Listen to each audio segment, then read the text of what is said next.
Assalamualaikum warahmatullahi wabarakatuh. Alhamdulillahirabbil alamin. Assalatu wassalamu ala asrofil anbiya'i wal mursalin wa ala alihi wa sahbihi ajmain, amma ba'du. Sebelumnya saya mohon izin kepada Ibu Desi Apriani SHMH selaku dosen pengampu mata kuliah Hukum Anti Monopoli dan Persaingan Usaha Tidak Sehat kelas D. Sebelumnya izinkanlah saya untuk memperkenalkan diri. Perkenalkan, nama saya Budi Kurnia Rahayu, NPM 2010100022. Baik, di sini saya akan menjelaskan materi yang sebelumnya sudah Ibu jelaskan, yaitu tentang proses penanganan perkara atas dugaan pelanggaran pada Undang-Undang Nomor 5 Tahun 1999 dan yang sudah disesuaikan dengan perubahan yang diatur di dalam Undang-Undang Cipta Kerja. Pada Undang-Undang Nomor 5 Tahun 1999 mengatur larangan praktek monopoli dan persaingan usaha tidak sehat. Sebelum saya membahas bagaimana proses penanganan perkara atas dugaan pelanggaran Undang-Undang Nomor 5 Tahun 1999, saya akan menjelaskan terlebih dahulu pengertian dari monopoli dan praktek monopoli dan persaingan usaha tidak sehat. Baik, monopoli adalah penguasaan atas produksi dan atau pemasaran barang dan atau atas pengguna jasa tertentu oleh satu pelaku usaha atau satu kelompok pelaku usaha. Kemudian, praktek monopoli adalah pemusatan kekuasaan ekonomi oleh satu atau lebih pelaku usaha yang mengakibatkan dikuasainya produksi dan atau pemasaran atas barang dan jasa tertentu sehingga menimbulkan persaingan usaha tidak sehat dan dapat merugikan kepentingan umum.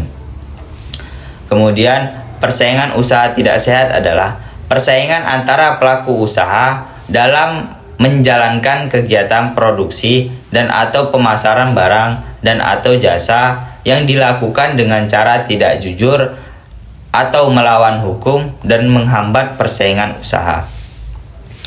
Kemudian selanjutnya adalah bagaimana proses penanganan perkara atas dugaan pelanggaran pada Undang-Undang Nomor 5 Tahun 1999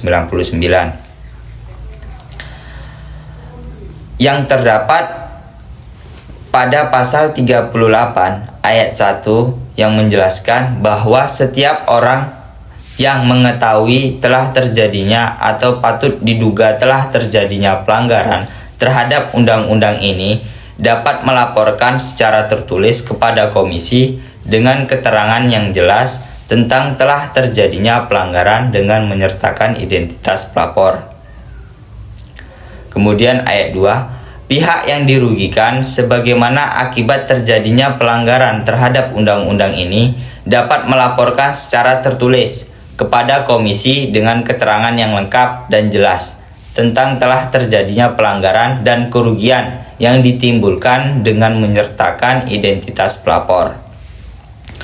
Ayat 3, identitas pelapor sebagaimana dimaksud dalam ayat 1 wajib dirahasiakan oleh komisi. Ayat 4, tata cara penyampaian laporan sebagaimana dimaksud dalam pasal 1 dalam ayat 2 diatur lebih lanjut oleh komisi.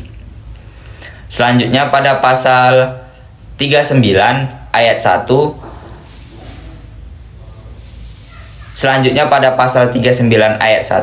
berdasarkan laporan sebagaimana dimaksud dalam pasal 39 ayat 1 dan ayat 2, komisi wajib melakukan pemeriksaan pendahuluan dan dalam waktu selambat-lambatnya 30 hari setelah menerima laporan.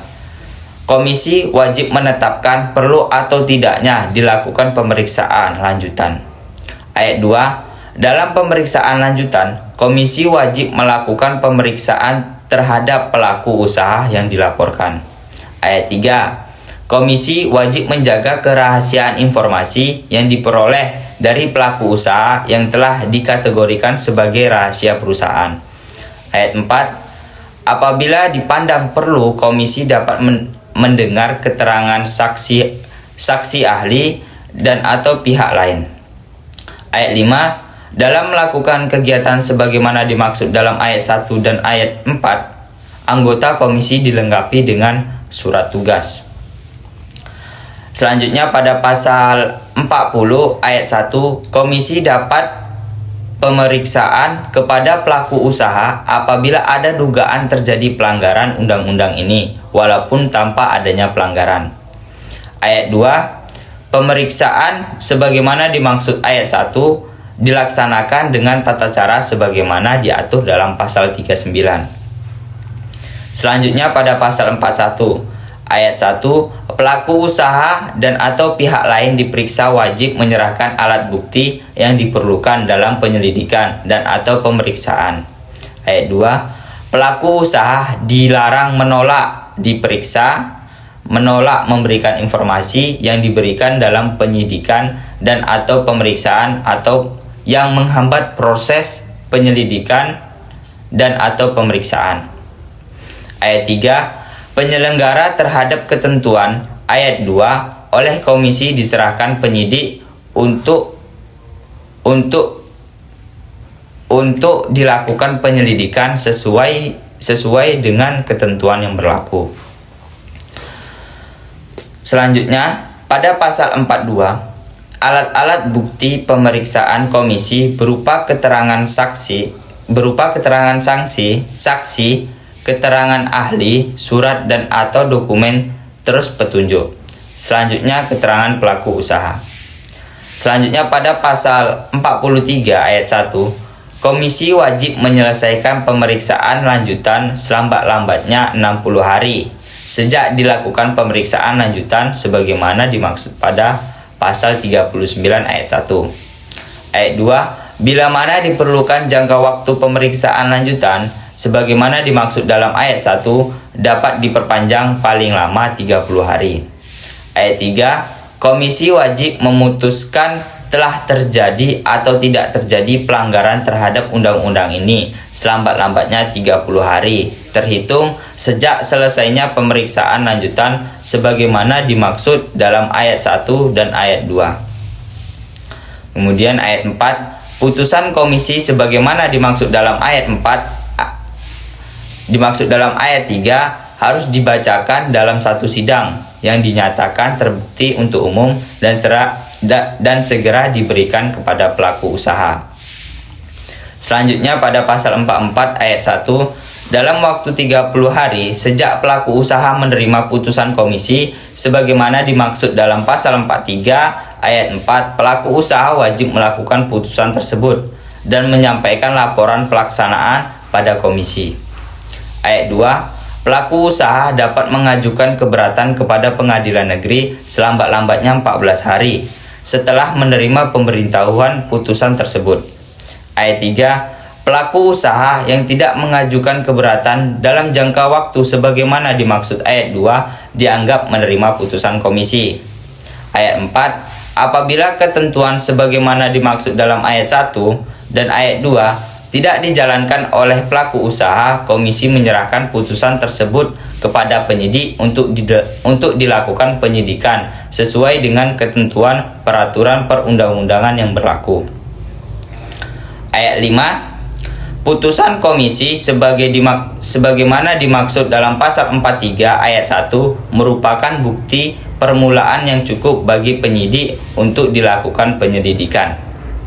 Selanjutnya, pada pasal 45 ayat 1, pengadilan negeri harus memeriksa keberatan pelaku usaha sebagaimana dimaksud dalam pasal 44 ayat 2 dengan waktu 14 hari sejak diterimanya keberatan tersebut. Ayat 2, pengadilan negeri harus memberikan putusan dalam waktu 30 hari sejak dimulainya pemeriksaan keberatan tersebut. Ayat 3, pihak yang keberatan terhadap putusan pengadilan dimaksud dalam ayat 2 dalam waktu 14 hari dapat diajukan kasasi kepada Mahkamah Agung Republik Indonesia. Pasal 4, Mahkamah Agung harus memberikan putusan dalam waktu 30 hari sejak permohonan kasasi diterima. Selanjutnya, Pada pasal 46 ayat 1, apabila tidak terdapat keberatan putusan komisi sebagaimana dimaksud dalam pasal 43 ayat 3 telah mempunyai kekuatan hukum yang tetap. Ayat 2, putusan komisi sebagaimana dimaksud dalam ayat 1 dimintakan penetapan eksklusif kepada pengadilan negeri. Kemudian kita memasuki pembahasan selanjutnya, yaitu perubahan yang sudah diatur di dalam Undang-Undang Cipta Kerja. Yang di sini ada 5 pasal yang beberapa ketentuannya dalam Undang-Undang Nomor 5 Tahun 1999 tentang keterangan praktek monopoli dan persaingan usaha tidak sehat, yakni ketentuan pada pasal 44 yang diubah sehingga yang berbunyi ayat 1, dalam waktu 30 hari sejak pelaku usaha menerima pemberitahuan putusan komisi sebagaimana yang dimaksud dalam pasal 43, pelaku usaha wajib melaksanakan putusan tersebut dalam menyampaikan laporannya kepada komisi. Ayat 2, pelaku usaha dapat mengajukan keberatan kepada pengadilan niaga selambat-lambatnya 14 hari menerima pemberitahuan tersebut. Ayat 3, pelaku usaha yang tidak mengajukan keberatan dalam waktu sebagaimana dimaksud dalam ayat 2 dianggap menerima putusan komisi. Ayat 4, apabila ketentuan sebagaimana dimaksud dalam ayat 1 dan ayat 2 tidak dijalankan oleh pelaku usaha, komisi menyerahkan putusan tersebut kepada penyidik untuk dilakukan penyidikan sesuai dengan ketentuan peraturan perundang-undangan yang berlaku. Ayat 5, putusan sebagaimana dimaksud dalam pasal 43 ayat 4 merupakan bukti permulaan yang cukup bagi penyidik untuk melakukan penyelidikan. Untuk melakukan penyidikan. Selanjutnya, ketentuan pada pasal 45 yang diubah sehingga berbunyi ayat 1. Pengadilan niaga harus memeriksa keberatan pelaku usaha sebagaimana dimaksud dalam pasal 44 ayat 2 dalam waktu 14 hari sejak diterimanya keberatan tersebut. Pihak yang keberatan terhadap putusan pengadilan niaga sebagaimana dimaksud pada ayat 1 dalam waktu 14 hari dapat mengajukan kasasi kepada Mahkamah Agung Republik Indonesia. Ayat 3, ketentuan mengenai tata cara di pengadilan niaga dan Mahkamah Agung Republik Indonesia dilaksanakan sesuai dengan ketentuan peraturan perundang-undangan. Selanjutnya, ketentuan pada pasal 47 yang diubah yang berbunyi ayat 1, komisi berwenang menjatuhkan sanksi berupa tindakan administratif terhadap pelaku usaha tertentu undang-undang ini. Ayat 2, tindakan administratif sebagaimana dimaksud pada ayat 1 dapat berupa pertama, penetapan pembatalan perjanjian sebagaimana dimaksud dalam pasal 4, pasal 4, 5, 6, 7, 8, 9, 10, 11, 12, 13, 15, dan pasal 16. Selanjutnya, perintah kepada pelaku usaha untuk menghentikan integrasi vertikal sebagaimana dimaksud dalam pasal 14. Perintah kepada pelaku untuk menghentikan kegiatan kepada pelaku yang terbukti melakukan praktek monopoli menyebabkan persaingan usaha tidak sehat dan atau merugikan masyarakat sebagaimana yang diatur di dalam pasal 17, 18, 19, dan 27. Selanjutnya, perintah kepada pelaku usaha untuk menghentikan penyalahgunaan posisi dominan sebagaimana dimaksud dalam pasal 27, menetapkan pembatalan atas penggabungan atau pelemburan badan usaha dan pengambilan saham sebagaimana dimaksud dalam pasal 28. Selanjutnya, penetapan pembayaran ganti rugi dan atau pengenaan denda paling sedikit 1 miliar rupiah. Ayat 3, ketentuan lebih lanjut mengenai kriteria jenis besaran denda dan tata cara sanksi sebagaimana dimaksud pada ayat 1 dan ayat 2 diatur dengan peraturan pemerintah. Selanjutnya ketentuan pada pasal 48 yang diubah sehingga berbunyi yang pertama ayat 1, pelanggaran terhadap ketentuan pasal 1 undang-undang ini dipidana dengan pidana denda paling banyak 5 miliar rupiah atau pidana kurungan paling lama 1 tahun sebagai pengganti pidana denda. Selanjutnya ketentuan pada pasal 49 telah dihapus. Secara garis besar terdapat 4 poin penting dalam perubahan terkait penegakan hukum anti monopoli, yaitu yang pertama, perubahan upaya keberatan dari pengadilan negeri ke pengadilan niaga. Komisi Pengawas Persaingan Usaha menilai hal ini diharapkan dapat menimbulkan kualitas pembuktian di pengadilan. Mengingat hakim pengadilan niaga umumnya telah terbiasa berurusan dengan aspek bisnis atau komersial, proses pengadilan diharapkan akan lebih komprehensif. Kualitas pembuktian juga diharapkan meningkatkan apabila Mahkamah Agung memperkenankan pembentukan sejenis tribunal atau hakim khusus persaingan usaha atau penugasan hakim bagi kasus persaingan usaha tertentu. Kemudian yang kedua adalah penghapusan jangka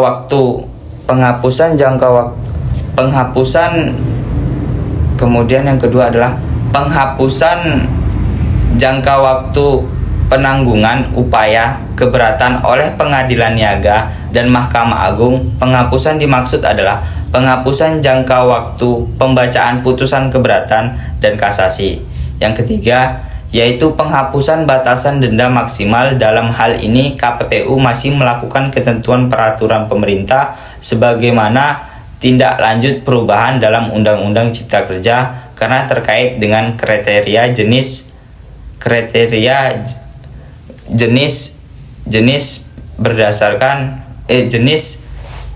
besaran denda akan diatur di dalam peraturan tersebut. Yang keempat, penghapusan sanksi pidana dalam mengutamakan sanksi administratif, namun sanksi pidana tetap berlaku untuk pelaku usaha yang tidak kooperatif dalam penegakan persaingan usaha tidak sehat dalam melakukan persaingan usaha. Yang kelima, penghapusan ancaman pidana atas bentuk pelanggaran praktek monopoli dan persaingan usaha tidak sehat ditujukan untuk memperjelas aspek-aspek pidana dalam penegakan hukum yang tidak diimplementasikan. Pidana tetap dapat dikenakan atas pelaku usaha yang menolak diperiksa, menolak memberikan informasi yang diperlukan dalam penyelidikan atau pemeriksa, atau yang menghambat proses penyelidikan dan atau pemeriksa, serta bagi pelaku yang menolak pelaksanaan putusan KPPU.